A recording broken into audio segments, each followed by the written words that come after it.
রেস্টুরেন্টের chicken pasta কেন এত মজা হয় আজকে এই সিক্রেট রেসিপিটি আমি আপনাদের সাথে শেয়ার করব। চলুন তাহলে দেখা যাক। বিসমিল্লাহ। এখানে আমি নিয়েছি 1 কেজি চিকেন ব্রেস্ট, এর সাথে দিয়েছি 1 চা চামচ লবণ, 2 চা চামচ রসুন বাটা, 1 টেবিল চামচ আদা বাটা, 1 চা চামচ জিরে গুঁড়া, 1 চা চামচ ধনিয়া গুঁড়া, 1 চামচ ব্ল্যাক পেপার দিয়ে মাখিয়ে রেখেছি। তারপর একটা পাতিলে পানি গরম করে এর মধ্যে দিয়েছি 1 চামচ লবণ আর 1 টেবিল চামচ অয়েল দিয়ে পাস্তাগুলিকে আমি 11 মিনিটের জন্য বয়েল করে উঠিয়ে নিয়েছি।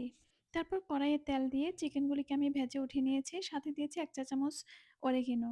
ওই তেলের মধ্যেই পেঁয়াজ কুচি, রসুন কুচি, পার্সলে কুচি করা দিয়ে ভেজে নিয়েছি। তারপর দিয়েছি এগুলির সাথে আমি ব্লেন্ড করে রাখা টমেটো পেস্ট। তারপর দিয়েছি এখানে হাফ চা চামচ লবণ, 1 চা চামচ ব্ল্যাক পেপার দিয়ে চিকেনগুলি দিয়ে কষিয়ে নিয়েছি। তারপর দিয়েছি এখানে সেদ্ধ করে রাখা পাস্তার পানি। তারপর পাস্তা সসটা ভালো করে কষানোর পর পাস্তাগুলি দিয়ে ভালো করে একটু নাড়াচাড়া করে দিয়ে দিব এখানে চেরি টমেটো, কুচি করে রাখা পার্সলে লিভস, ধনেপাতা, কাঁচামরিচ।